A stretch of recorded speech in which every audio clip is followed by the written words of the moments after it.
Vamos en esta noche a continuar analizando el capítulo 1 del libro de Isaías. La semana pasada empezamos del libro de Isaías y básicamente lo que hicimos fue hacer un recuento histórico del libro de Isaías.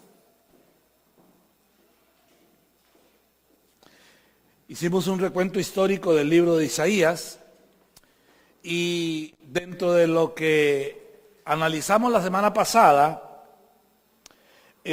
hablamos de que el libro de Isaías está dirigido especialmente al reino del sur, al reino de Judá. ¿Ok? Que Isaías más o menos profetizó dentro del margen de unos 50 años, más o menos. También dijimos que Isaías ejerció su ministerio profético junto con 4 otros, dentro del marco de 4 reyes en el reino del sur, que eran Usías, Jotán, Acaz y Ezequías, ¿verdad? También dijimos que Isaías le habló a toda la tribu de Judá o al reino del sur de Judá, ¿ok? No solamente le habló a los varones, sino que también habló, de acuerdo al análisis lingüístico que hicimos, a todo el reino del sur. También dijimos que algunas de las profecías que Isaías profetizó para el reino de Judá no se cumplieron sino unos 150 a 200 años después. También hablamos de que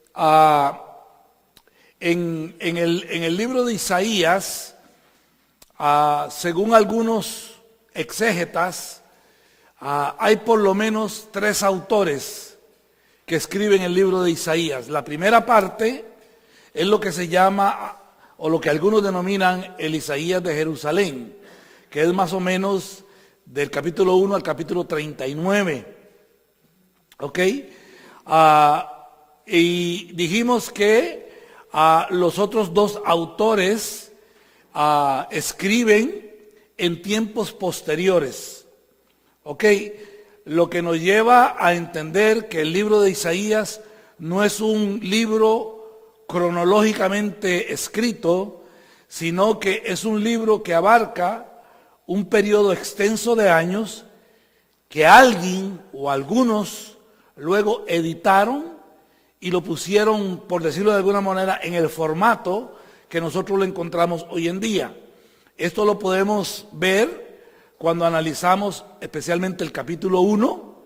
El capítulo 1 nos dice que el libro de Isaías fue escrito después de la deportación babilónica, o sea, cuando ellos regresan del exilio, y nos da detalles que nos llevan, por decirlo de alguna manera, entre periodos de la historia de Israel, dándonos a entender de que este capítulo 1, que sirve como preámbulo o como introducción al libro de Isaías, es una recopilación de varios acontecimientos, o es una recopilación de todo el libro de Isaías, puesto como sumario en el capítulo 1 del libro de Isaías. También hablamos la semana pasada que el propósito de la profecía es llevarnos a lo que se llama el Debekun Hashem, que es una intimidad con el Padre.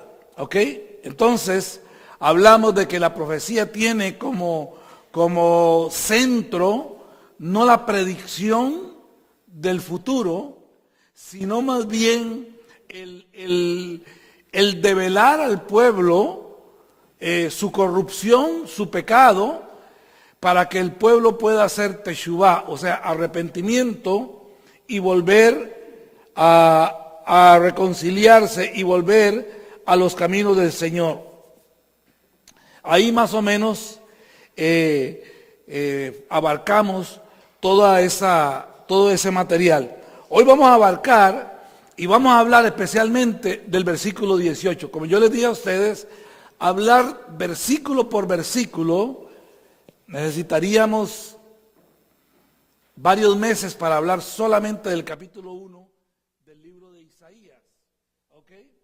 Entonces, yo traté de reestructurar el capítulo 1 y basarme en algún punto X del libro de Isaías, y escogí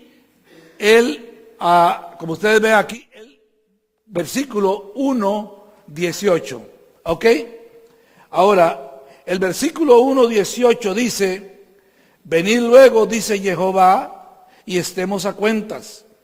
Si vuestros pecados fueren como la grama, como la nieve serán emblanquecidos.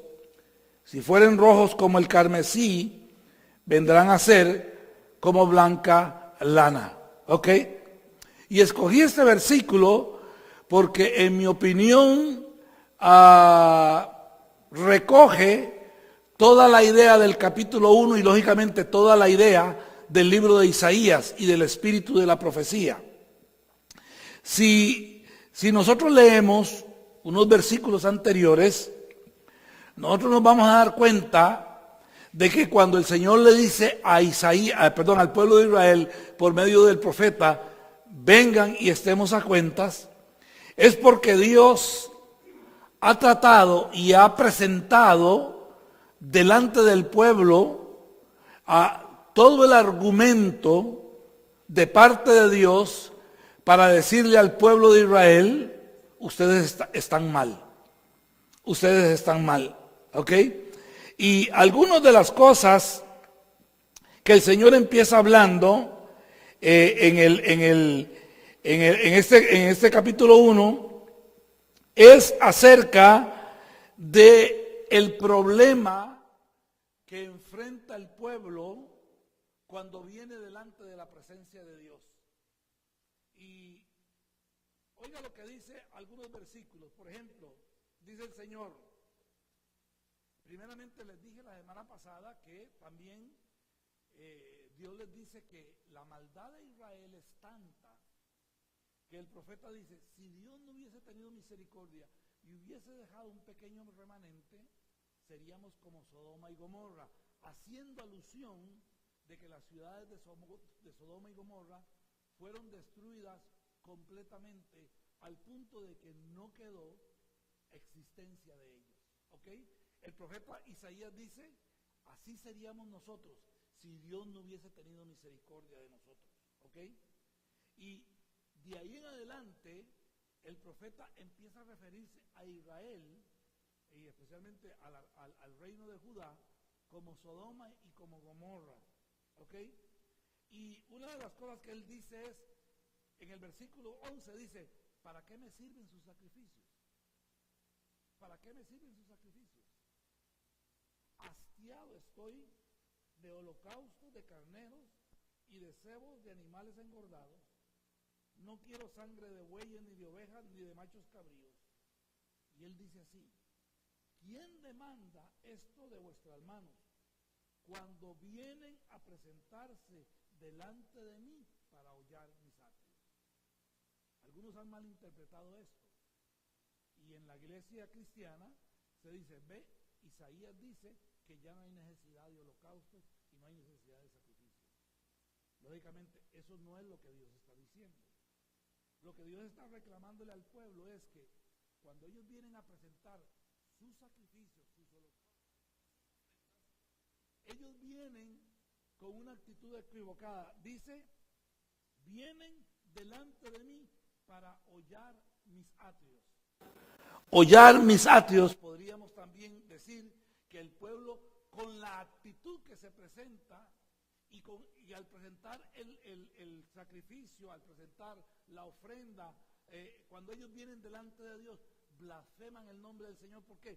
Porque la actitud de su corazón está equivocada. Más adelante él dice, sus manos están manchadas de sangre. O sea, lo que el Señor le está diciendo a Israel, a la tribu, al reino de Judá, es: esto es el por qué yo no puedo recibir sus sacrificios. Esto es lo que me tiene molesto. Esto es lo que me indigna. Esto es lo que yo no soporto de ustedes. No las ofrendas y los holocaustos, sino la actitud del corazón cuando vienen a presentar sus ofrendas y sus holocaustos. ¿Ok? Y él dice, sus fiestas solemnes son vanidad. Dice, no las puedo sufrir. Y usa una palabra interesante. Dice, son iniquidad ante mí. La palabra iniquidad es avón, que se usa ahí. Y la palabra avón quiere decir sin propósito. Básicamente eso es lo que quiere decir iniquidad. En otras palabras, cuando algo se hace sin tener propósito. Y esto me llevó a pensar a mí de que cuando nosotros vemos en la creación del hombre y vemos la creación del cosmos, todo lo que involucra la creación de Dios, la Biblia dice que todo tiene un propósito. El Señor dijo, es bueno. O sea, la palabra es bueno, o tov, significa funcional, con propósito.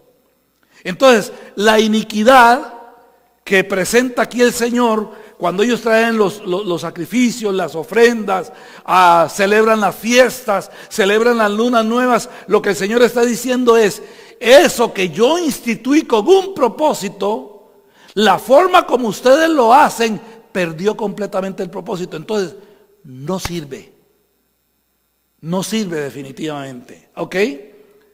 Dice, vuestra luna nueva y fiestas solemnes, las tiene aborrecidas mi alma. ¿Por qué? Por lo que estamos explicando, porque ha perdido el propósito. Entonces, el Señor sigue detallando ante el pueblo, ante la tribu de Judá.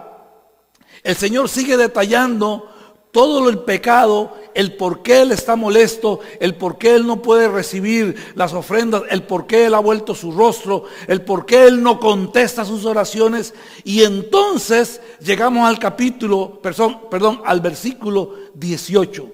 Y luego que el Señor expone ante el pueblo, devela ante el pueblo lo que Dios considera que es la maldad de su corazón y la forma equivocada como ellos están actuando, Él le dice, venid luego, dice Jehová, y estemos a cuentas. Ahora, la palabra venid luego, según dice Skip Moen, es la frase lejuná, lejuná. La palabra lejuná, venid y estemos a cuentas, o venid, lejuná, ¿ok? Viene de la palabra halaj, ¿ok? Y la palabra halaj quiere decir caminar, ¿ok? Ahora, lo que les voy a decir es el resumen, o es donde yo voy a basar la exposición de esta noche, ¿ok?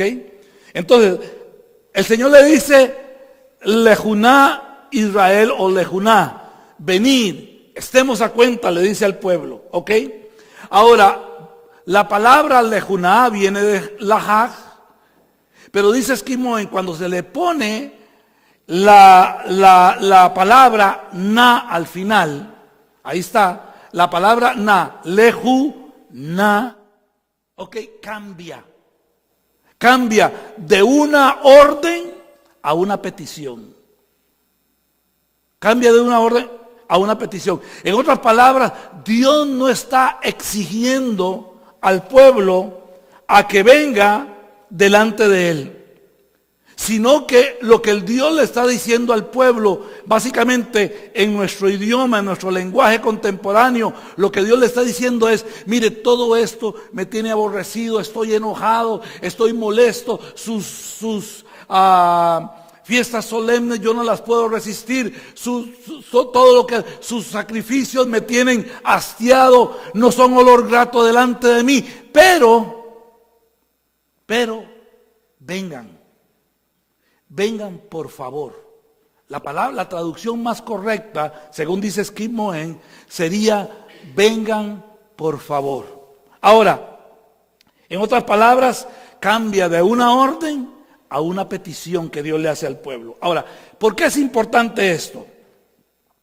Porque esta forma de hablar de Dios a su pueblo contrasta con la idea que se tenía de las deidades en el mundo antiguo. ¿Ok?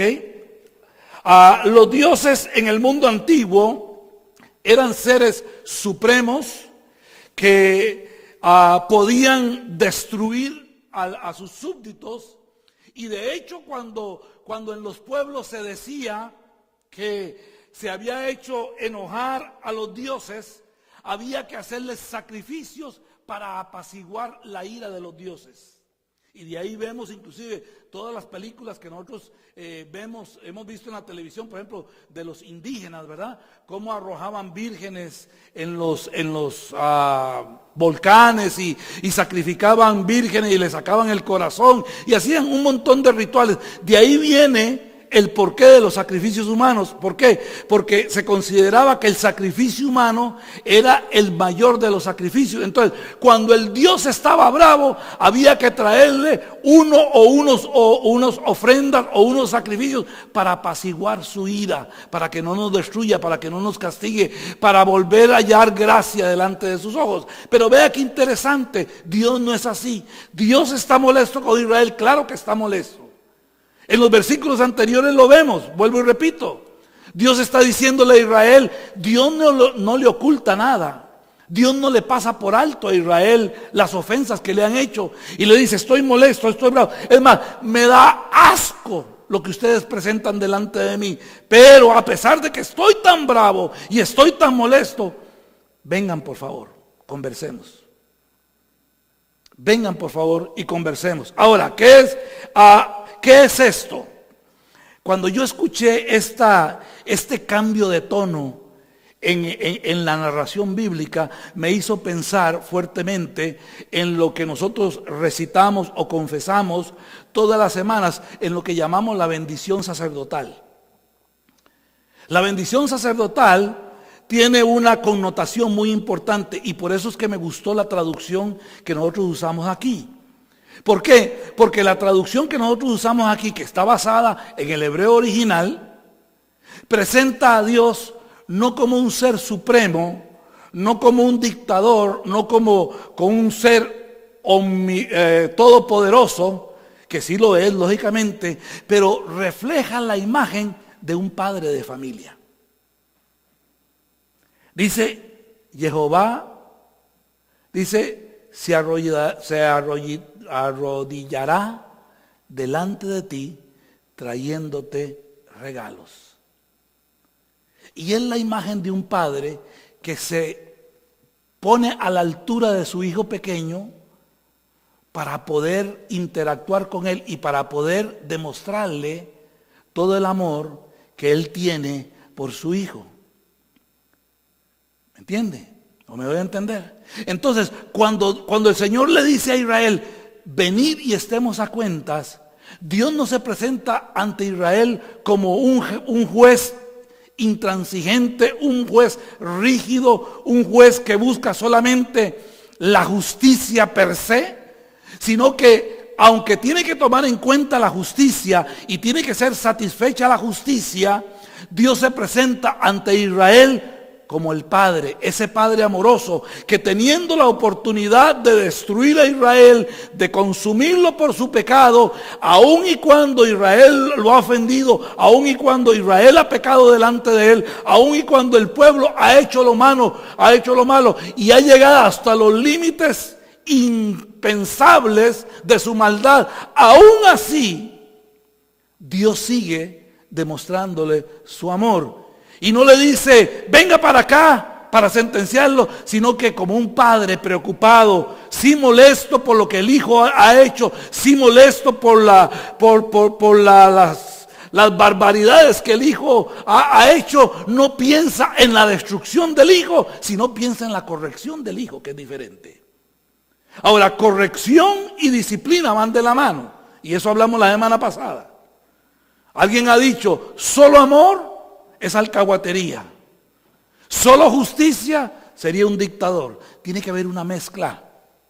Y los que somos padres acá, en algún momento, por más santo que sea el hijo, en algún momento hemos tenido que, como dice uno, sacar el carácter un poquito y pararnos firmes delante de nuestros hijos y hacerles ver las cosas, pero no con el propósito de destruirles, no con el propósito de humillarles y castigarles, sino con el propósito de corregirles para que ellos enmienden sus acciones equivocadas, porque al fin y al cabo solamente el hijo es el que puede enmendar su corazón. Usted le puede pegar todo lo que usted quiera, y como decía el chiquillo que era muy malcriado, ¿verdad? Y el papá le decía, siéntese, siente, y le pegaba, siéntese y siente, y ya el chiquillo está hastiado y lo sienta y dice por dentro, me siento, pero por dentro estoy de pie. ¿Ah? Pero Dios le dice a Israel, al pueblo, vengan por favor, vengan y estemos de acuerdo, arreglemos el problema. Cuando su hijo se ha metido en problemas, grandes, pequeños, como sean, usted dice, qué rico, ojalá que le vaya bien mal para que aprenda. Ninguno. Por más indisciplinado que sea el muchacho. ¿Qué es el deseo del padre? Que el hijo corrija su actitud para que le vaya bien en la vida. ¿Verdad? Para que le vaya bien en la vida.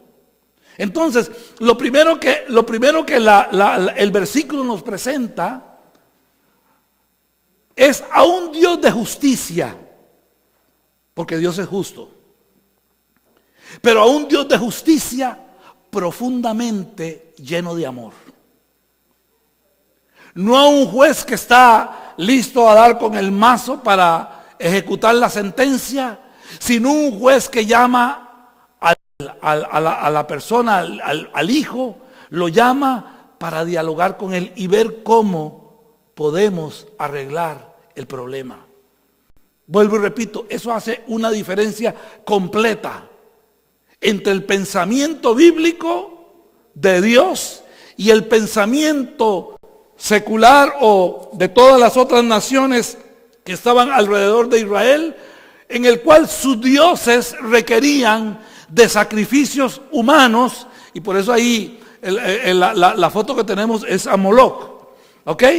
¿Por qué? Porque ¿qué era lo que exigía Moloch? Moloch exigía que las familias sacrificaran uno de sus hijos, especialmente el más pequeño, y si fuera varón mejor, sacrificar sus hijos, y lo ponían en sus manos. La estatua era una estatua hueca de acero, en el cual dicen los historiadores, le ponían madera por dentro y lógicamente empezaba a arder, empezaba a calentarse y era como una plancha para que cuando le ponían el niño en las manos, inmediatamente el niño se achicharraba y moría. Tratando de que el Dios no se enoje, de que el Dios baje su ira. Dios está enojado, claro que Dios está enojado. Pero su enojo es diferente. Su enojo no pierde de atención la misericordia y el amor y la corrección. Y por eso es que uno de las cosas importantes que nosotros vemos en la profecía es que siempre que Dios habla de la disciplina que va a ocupar con el pueblo de Israel, al final de la profecía Dios siempre promete restauración. Y a veces la disciplina tiene que ser dura. Hay hijos que usted le habla y se vuelven un mar de lágrimas. Hay hijos que usted tiene que sacar la faja y darle 4 fajazos, y ni con eso. Hay que aplicar técnicas más fuertes, ¿verdad? Pero el único propósito, vuelvo y repito, es corrección. es que el niño se encamine, es que este niño o este joven que hoy está bajo nuestra protección, cuando llegue el día de mañana no se pierda en una sociedad y lo terminemos viendo destruido en el mundo a su alrededor. Entonces Dios le dice, lo primero que nos presenta, y este es de todo lo que voy a hablar, esto es lo que me gustaría que quede en sus mentes. Dios se presenta ante Israel, enojado, molesto, pero lleno de compasión, de misericordia y de amor, como un padre que lo que pretende es corregir, instruir y corregir a su hijo. ¿Ok? Porque esto nos va a servir a nosotros también. Luego él sigue diciendo, el Señor dice, venid y estemos a cuentas, dice Jehová. Y dice, si vuestros pecados,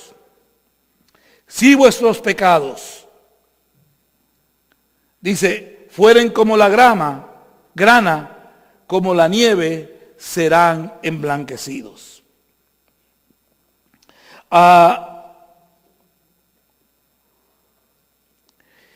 Y cuando el Señor le dice, venid y estemos a cuentas, lo que Dios le está diciendo al pueblo de Israel, o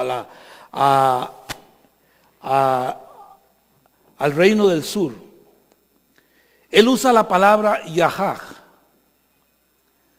Y la palabra Yahaj lo que dice es, o lo que sugiere es, hacer una evaluación de la situación. En otras palabras, yo no sé si a usted alguna vez su papá, por algo que usted hizo, lo llamó a hablar. A mí sí. A mí mi papá me llamó una vez. Y lo que Dios le está diciendo a Israel es, por favor, venga, evaluemos la situación. Evaluemos la situación en la que usted se encuentra. En otras palabras, el que está en problemas es usted, no soy yo. El que va a sufrir las consecuencias es usted, no soy yo. Es lo que Dios le está diciendo. Venga, hablemos, evaluemos. ¿Ok? Es una invitación para que nosotros presentemos nuestro caso delante de Dios. A ver si es posible que nuestro argumento se mantenga en pie delante del Señor. Porque hay algo interesante en el ser humano. No importa cuán culpable uno sea, uno siempre tiene una excusa. ¿Verdad? Uno siempre tiene una excusa.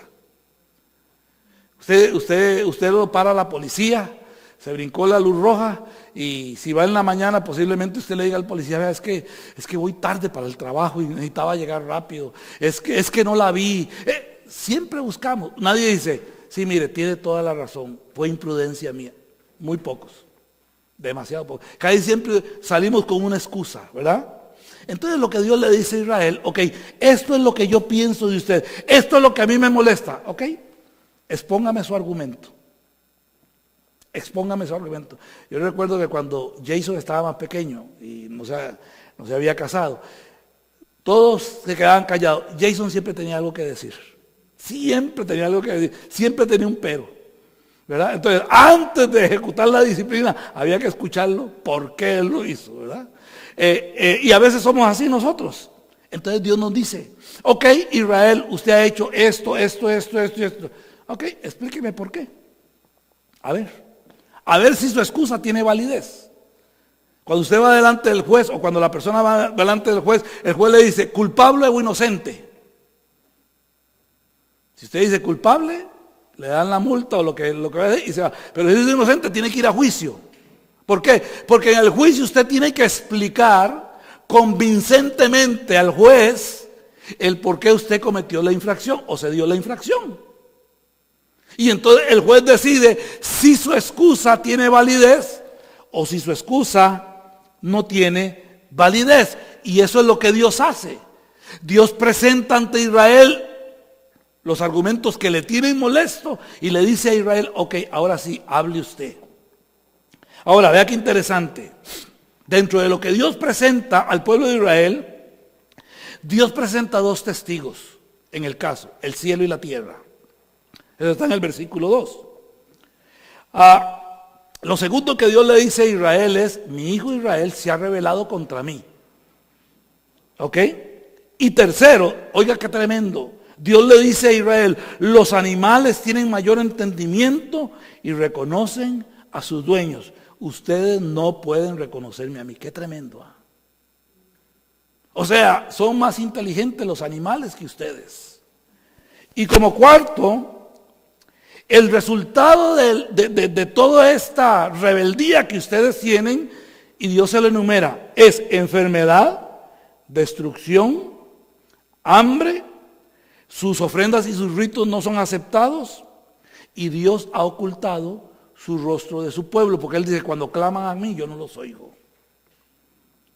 Y no lo puse aquí, pero en uno de los versículos Dios le dice a Israel, ¿y ustedes quieren permanecer en eso? O sea, no les importa. ¿Por qué? Porque la tierra no daba su fruto. Acuérdese que la tierra de Israel tiene una peculiaridad muy grande.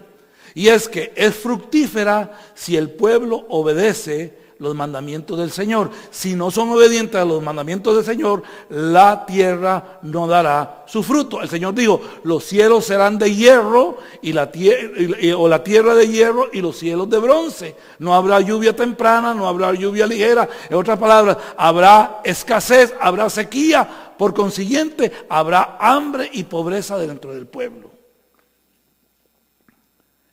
Pero en medio de esto, Dios le dice a Israel, lejuná. Dios no dicta la sentencia, le dice lejuná. Venga, estemos a cuenta. O sea, Dios transforma la sentencia en un llamado de amor. La sentencia de muerte le dice a Israel que entre en razón, que vea que el único que se está perjudicando es él. Y lo vemos tan diariamente en nuestras familias o en familias que conocemos, en la comunidad donde vivimos, como muchas veces las personas persistiendo en su insensatez no se dan cuenta que los únicos, al fin y al cabo, que se hacen daño son ellos mismos. Una persona que abusa del licor y maneja y tiene un accidente, ¿a quién es el que más se perjudica? Él mismo. Y posiblemente perjudique a otras personas, otras familias, pero él mismo es el que se perjudica. Una persona que tiene problemas de drogas, ¿quién se está perjudicando más que nada? Los padres sufren, pero al fin y al cabo, él en su cuerpo es que lleva los sufrimientos de lo que él, del estilo de vida que él está viviendo. Entonces, eso es lo que Dios le dice al pueblo de Israel. Vengan, por favor, conversemos, que los únicos perjudicados son ustedes. Dios no pierde nada. Dios no pierde nada. Los únicos que pierden son ustedes. ¿Y qué pierden? Tienen hambre, tienen enfermedad, están en pobreza, están yendo hacia la destrucción. ¿Por qué son tan tercos? Es lo que Dios les está diciendo. Dios los llama a que razonemos. Dios los llama a la teshuvá, al arrepentimiento. Entonces, ¿qué es lo que vemos aquí? Que Dios como juez justo tiene que aplicar justicia. ¿Ok? Tiene que aplicar. La justicia no puede quedar insatisfecha. Uno de los principios de la justicia es que cuando se rompe la justicia tiene que ser resarcida. La justicia tiene que ser compensada. Uno de los problemas que existe en nuestra sociedad es que la justicia no es compensada, valga la redundancia, justamente. Una persona que comete un crimen y la sentencian a 20 años de cárcel, por ejemplo, y en esos 20 años se porta bien y hace un montón de cosas, y a los 10 años sale bajo, ¿cómo se llama eso? Bajo palabra. ¿Verdad? La justicia no fue compensada. La justicia quedó insatisfecha porque la justicia decía 20 años. Y si son 20 años, son 20 años. o lo que sea. Por eso es que Yeshua tuvo que venir y morir. Por eso es que el sacrificio del Mesías tuvo que darse. Porque la justicia de Dios tenía que ser compensada. El pecado había ofendido la justicia de Dios y la justicia de Dios tenía que ser compensada. Si la justicia no se compensa, el proceso de redención es ilegal. ¿Ok? Avancemos porque me quedan como 10 minutos. El Señor dice entonces, venid, estemos a cuentas. Si tus pecados. Ahora, la pregunta que yo le hago a ustedes, ¿qué es pecado? ¿Qué es pecado? Desobedecer los mandamientos. Bueno, yo les había hablado a ustedes hace mucho tiempo atrás. Pecado es un asunto cultural. Lo que para nosotros es pecado, para otra persona no es pecado. Y vi algo bien gracioso pero real. Llegó a un congreso, hicieron un congreso en Sudamérica de la iglesia pentecostal. Y vinieron gente de todo el mundo, ¿ok? Vino gente de África, vino gente de la China, ¿ok? Y entonces estaban en el congreso, ¿ok?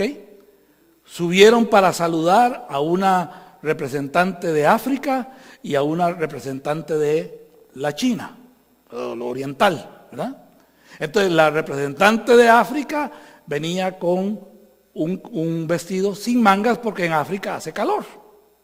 La representante oriental venía con un mangano de esos que parece como unos pantalones muy anchos, ¿verdad? Porque es la forma de que ellos visten. Cuando la representante de África la vio, empezó a hablar en lenguas y la reprendió porque estaba en pecado.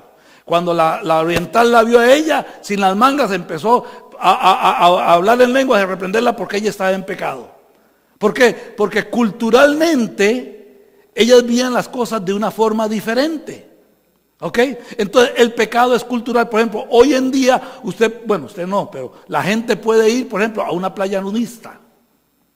Y ante los ojos de ellos, aunque nosotros lo veamos mal, ante los ojos de los que están ahí, no está mal. Entonces, ¿es pecado o no es pecado? Unos le van a decir que sí, otros le van a decir que no y van a sacar sus argumentos. ¿Por qué? Porque el pecado es algo cultural. Hoy en día es muy fácil y no digamos bien visto, pero tolerante que las parejas vivan sin casarse. Es más, hay hasta madres solteras que quieren quedar embarazadas solo para satisfacer el ser madres, pero no quieren nada con el esposo o con el padre del niño, nada de eso, solamente quieren ser madres y punto. Y nuestra sociedad, ella ya lo acepta, ¿verdad? No es tanto problema. Ahora, si vamos a una sociedad un poco más conservadora, va a decir, no, eso es pecado. Y va a poner sus argumentos. Pero esta parte de aquí va a decir, no, eso no es pecado. Y va a poner sus argumentos. En otras palabras, depende de donde estemos, ¿es pecado o no es pecado? Es algo cultural. Entonces, cuando el Señor le dice a Israel, si tus pecados, ¿de qué le está hablando a Dios? A Israel. De algo cultural. ¿Ok? ¿Por qué? Porque en la sociedad de Israel, de los alrededores de Israel, por ejemplo, los sacrificios humanos no eran pecado. Dios sí determina que es un pecado. Entonces, si usted hablaba con un babilónico, decía no, porque Baal requiere sacrificios de humanos. Si usted hablaba con un israelita, iba a decir no, porque Dios dice que es pecado. O sea, es algo cultural. Entonces, cuando nosotros vamos a hablar de pecado, no podemos hablar culturalmente, porque vamos a estar en un problema. Unos van a querer la blusa sin mangas y otros van a querer los manganos, ¿verdad?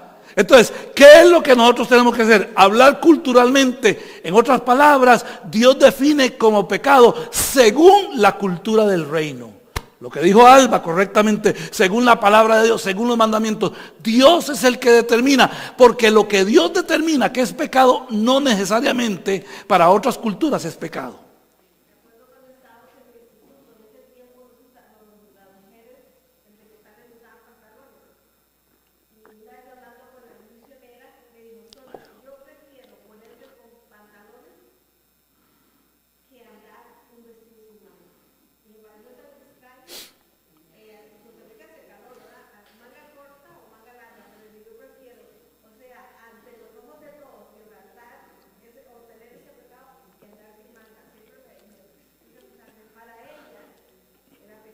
Exactamente, es algo cultural.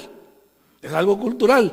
De hecho, en ese tiempo que estamos hablando de los años 70, las hijas de los misioneros en Estados Unidos usaban pantalones, por lo menos algunas. Pero en Costa Rica era pecado y ellas se acogían a que en Costa Rica era pecado y allá no lo usaban. Pero cuando viajaban sí los podían usar. Entonces es algo cultural. Entonces, ¿cómo se define pecado? Nosotros no podemos ver qué es lo que dice el gobierno, qué es lo que dice la sociedad, qué es lo que dice la moralidad, porque la moralidad también es cultural. Entonces, ¿qué es lo que nosotros tenemos que ver? Volver nuestros ojos hacia la cultura del reino. Y aquí, en este pasaje, la palabra que el profeta Isaías usa para pecado es la palabra het. La palabra het se escribe con het, taf y alef. ¿Ok? Y la palabra het o pecado, pictográficamente significa destruir la cerca.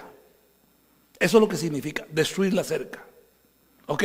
Ahora, lo que nosotros tenemos que averiguar entonces es cuál es la cerca. Si pecado es destruir la cerca, entonces yo tengo que averiguar cuál es la cerca. ¿Verdad? Es lógico, para saber dónde estoy parado. La cerca son los mandamientos y el pacto de Dios.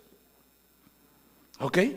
Entonces, cuando la palabra del Señor me dice que he pecado, lo que la palabra del Señor me está diciendo es que con mis acciones yo he destruido la cerca que Dios puso a mi alrededor. Esa cerca es la que me mantiene a mí dentro del pacto de Dios y aislado de todo aquello que no pertenece al pacto de Dios. Así de simple, ¿verdad? Qué sencillo que habla el profeta. Y lo que le está diciendo a Israel con sus acciones, Judá con sus acciones, ustedes han destruido la cerca que Dios puso. Porque lógico, ¿qué es lo que ellos estaban haciendo? Todo lo contrario a lo que Dios había establecido. Ok, entonces la relación que existe entre Dios y Israel consiste en que Dios estableció los mandamientos, los dio a Israel y Israel aceptó guardar los mandamientos y santificar el nombre del Señor. En otras palabras, Israel tiene un propósito. ¿Se acuerda que hablamos de propósito al principio? ¿Ok?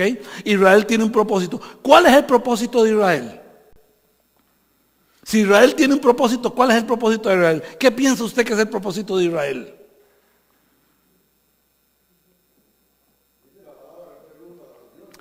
Ser luz a las naciones. Por eso el Señor dice que la salvación viene, usa la palabra judíos porque es algo ya cultural en ese momento, pero se está refiriendo a toda la nación. En otra palabra, la salvación viene por Israel. Sin Israel no hay salvación.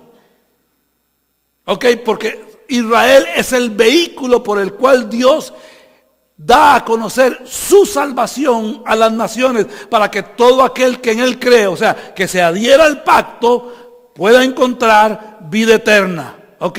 Ahora, yo les hablaba anoche a los hermanos en la apertura del Shabbat de que cuando Pablo escribe en sus cartas, él usa conceptos muy peculiares como los que se está usando aquí.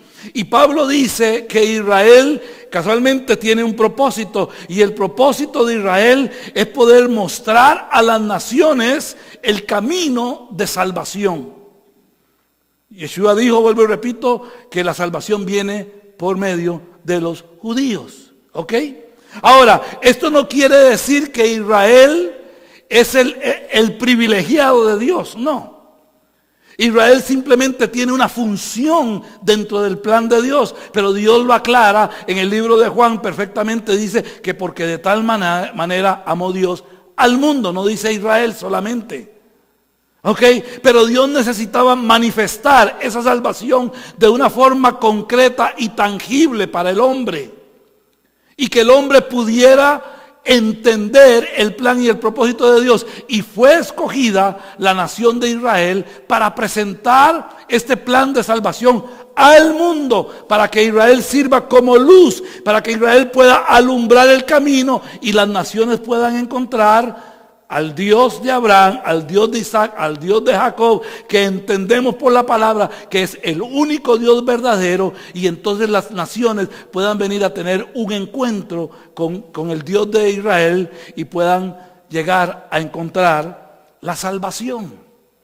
Ese es el propósito de Israel, ¿ok? Entonces Dios le dice a Israel que si ellos no cumplen ese propósito de ser luz a las naciones, pierden no solamente su propósito, sino que Israel pierde la razón de ser. Si usted tiene un carro para ir a trabajar y no le camina, aunque sea un BMW del 2018, si no camina, no sirve para nada. En el driveway no hace nada, porque usted no va a vivir en el carro, ¿verdad? Puede tener todas las extras que usted quiera, pero si no prende y no camina, pierde su propósito. Es mejor un Toyotica del 95 que camine y lo lleve a trabajar y lo traiga, que un Mercedes-Benz del 2017 que no camina. ¿No es cierto? ¿Por qué? Porque el carro tiene un propósito, un fin. Si no cumple ese fin, por más lindo que se vea, no sirve. Y Dios le dice a Israel, venga y estemos a cuentas. Y le dice, si tus pecados. Ahora, ¿qué es teshuvá entonces? ¿Qué es arrepentimiento? Arrepentimiento es rectificación. En otras palabras, para nosotros poder decir que somos salvos, nuestra cerca tiene que haber sido reparada. Y el que la repara soy yo, no es Dios. Entonces, cuando yo me arrepiento, rectifico. En otras palabras, cuando yo me arrepiento, corrijo. Cuando yo me arrepiento, levanto la cerca que yo mismo destruí o que yo mismo boté. Y entonces el perímetro de lo que es el reino de Dios vuelve a estar enmarcado en mi vida. Y yo empiezo a cumplir el propósito. Ahora, el Señor le dice, si tus pecados fueren como la grama, vendrán a ser como blanca lana. Ahora, entonces, lo primero que notamos en este pasaje de Isaías es algo controversial. Porque él dice, si tus pecados fueren como la grama, vendrán a ser como blanca lana. Si fueren rojos, y es sinónimo los dos términos, como el carmesí, vendrán a ser como blanca lana. Es raro que la Biblia asocie el pecado con lo rojo. Generalmente nosotros asociamos el pecado con lo negro, no con lo rojo. Con lo rojo asociamos la redención por la sangre. ¿Ok? Ahora, la palabra grama en hebreo es shani. Y la palabra shani quiere decir, se escribe shin nun yot. O sea, shani, con A. Pero como el hebreo no tiene vocales, y las vocales son intercambiables, y esto no viola ninguna regla exegética, si cambiamos la A por la E, en lugar de shani tenemos sheni. Ahora, la palabra sheni significa segundo en categoría. Entonces lo que nosotros podríamos traducir este verso de la siguiente manera. Si tus pecados fueran la segunda categoría,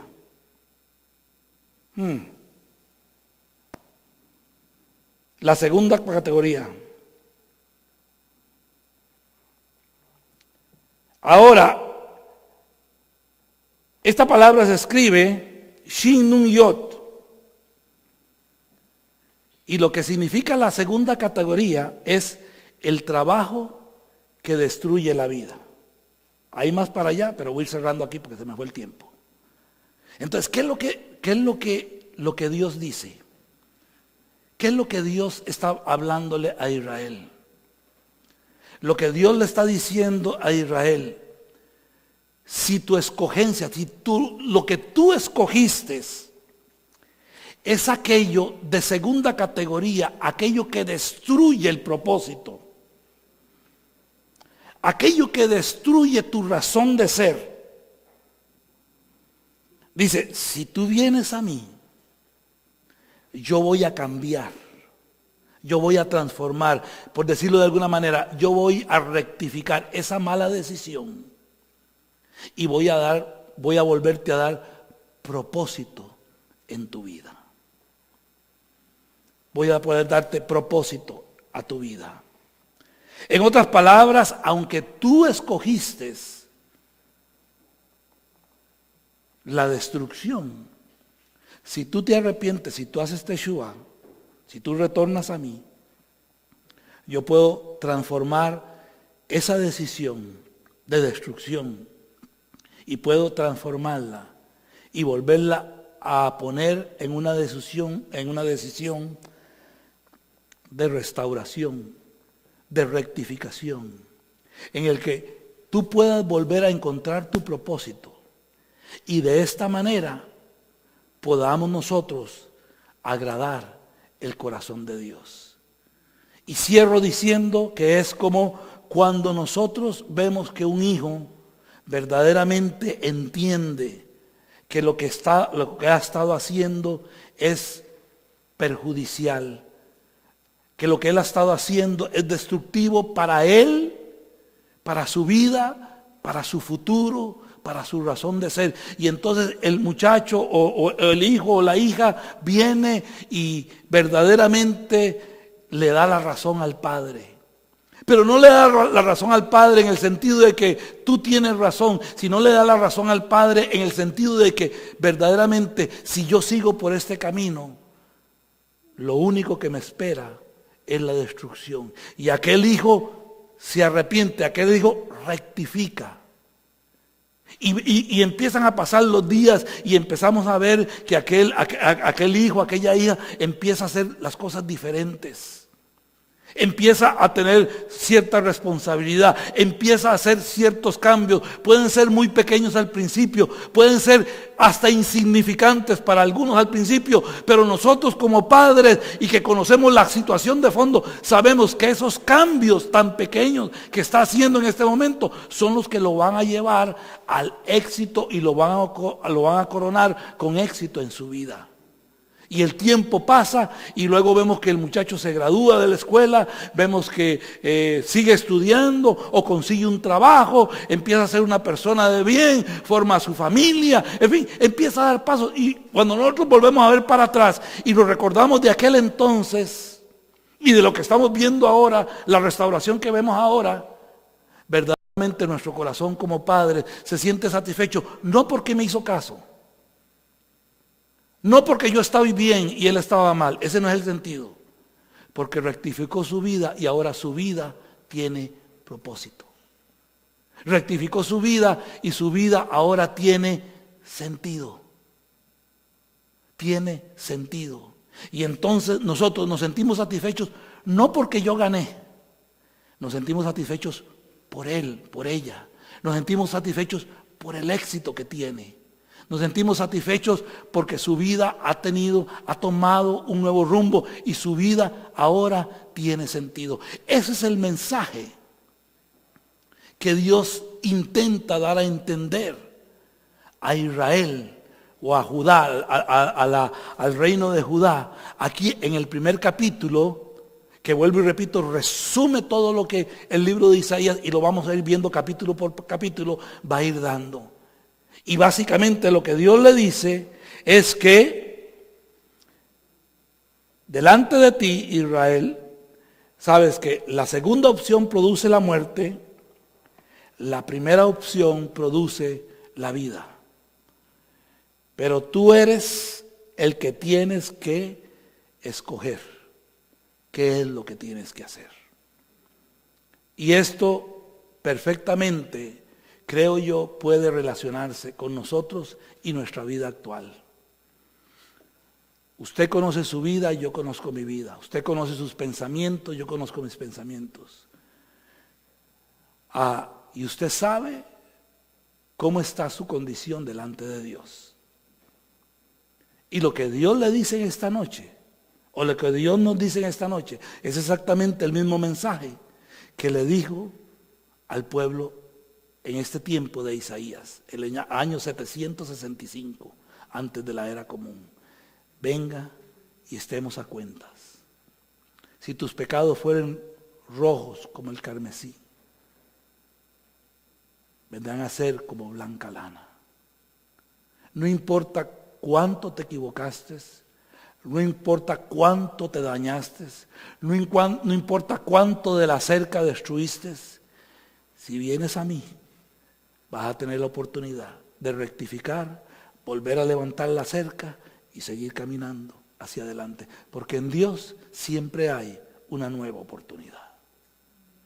Padre, te damos gracias en esta noche por la oportunidad de estudiar tu palabra, de escudriñar en ella, Señor, las verdades que tú hablaste a tu pueblo con el propósito de que nos sirvieran de ejemplo para nosotros hoy aquí, Señor. Padre, y en esta noche, de acuerdo al mensaje que trae tu palabra y el profeta, queremos venir delante de ti, Señor. Padre, y sabemos que escucharemos las mismas palabras que tú hablaste por el profeta Isaías. Venid, estemos a cuentas.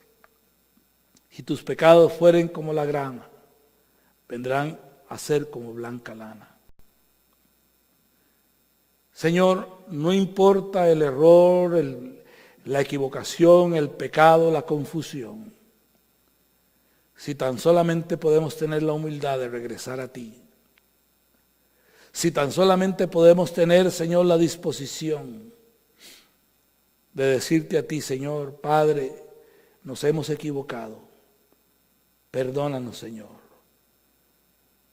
Padre, tu palabra dice que tú te acuerdas de que la sangre del Mesías fue derramada por nosotros.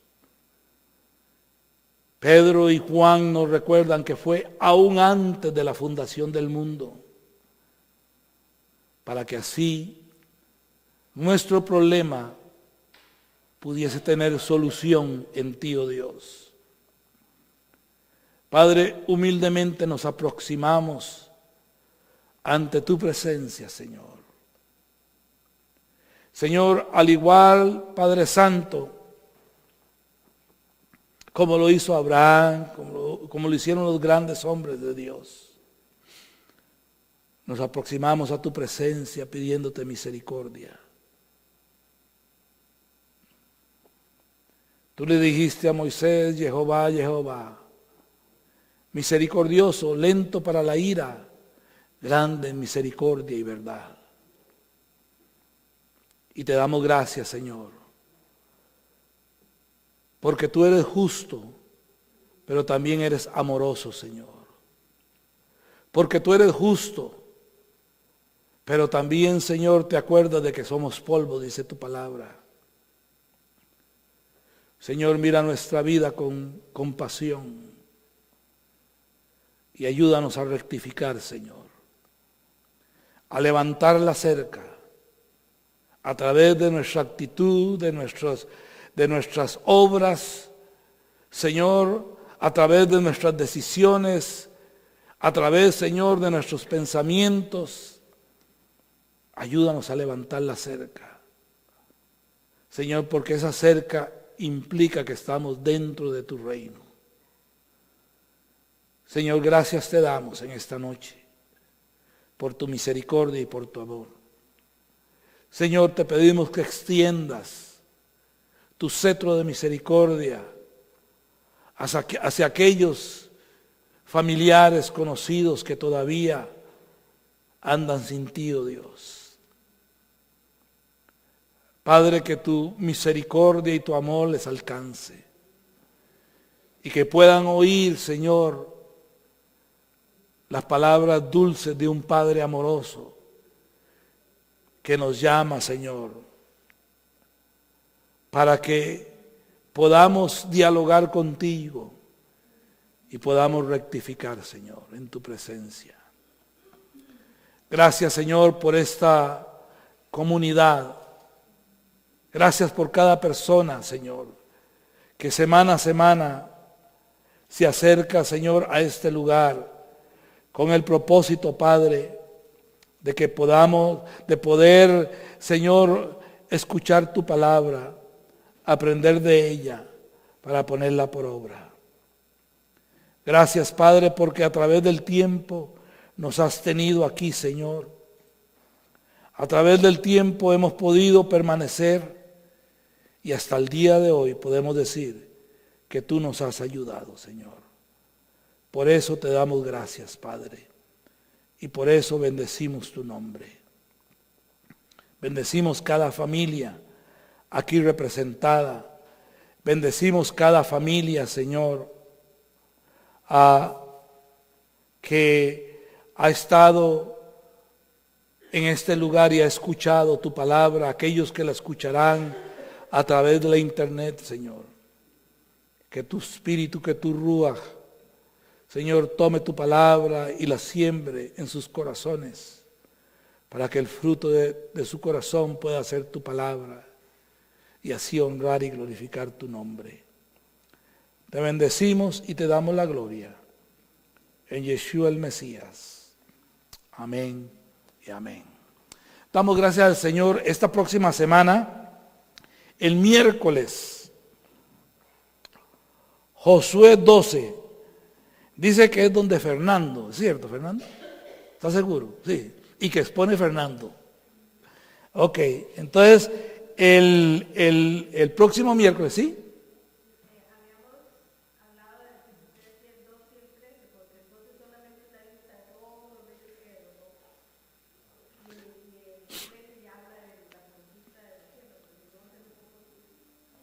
Entonces 12 y 13. 12 y 13, capítulo 12 y 13 para que lo lean esta semana. Y si Dios nos da vida, pues estamos el miércoles, entonces en la casa de Fernando y Gaby. Y el próximo viernes tenemos apertura de Shabbat en nuestra casa y nos reunimos aquí nuevamente de hoy en 8. Les pido que estén orando el día 24, el domingo 24, o sea, de mañana en 8. Tengo una reunión, Son y yo tenemos una reunión con la iglesia metodista. Nos han llamado para hablar, no sé de qué es, pero para que estén orando ahí, que el Señor nos dé gracia como nos ha dado hasta el día de hoy. Amén. Nos ponemos de pie, damos gracias al Señor y nos bendecimos en esta noche, agradeciéndole al Señor y a usted por estar presentes con nosotros aquí y juntos alabar el nombre del Señor. La palabra del Señor dice que Dios instruyó a Moisés y a Aarón para que bendijeran al pueblo. Y lo hicieran así. Yevarejeja Jehová beishmereja, Yael Jehová panay beleja bijuneja, Isai Jehová panay beleja, Veyasen leja shalom. Wasanu et shami al bene Israel va'ania barajem, Beshen Yeshua. Shalom. Jehová el que existe se arrodillará delante de ti trayéndote regalos y te guardará con una cerca de protección. Jehová el que existe reflejará la totalidad de su presencia hacia ti trayendo orden y proveyéndote de amor, sustento y amistad. Jehová el que existe levantará la totalidad de su ser hacia ti y te considerará y establecerá la provisión de todo lo necesario para llenar todas las áreas de tu vida y estar completo. Y pondrá mi nombre sobre los hijos de Israel, y yo los bendeciré. En el nombre de Yeshua, príncipe de paz. Amén y amén. Que la gracia del Señor sea con ustedes.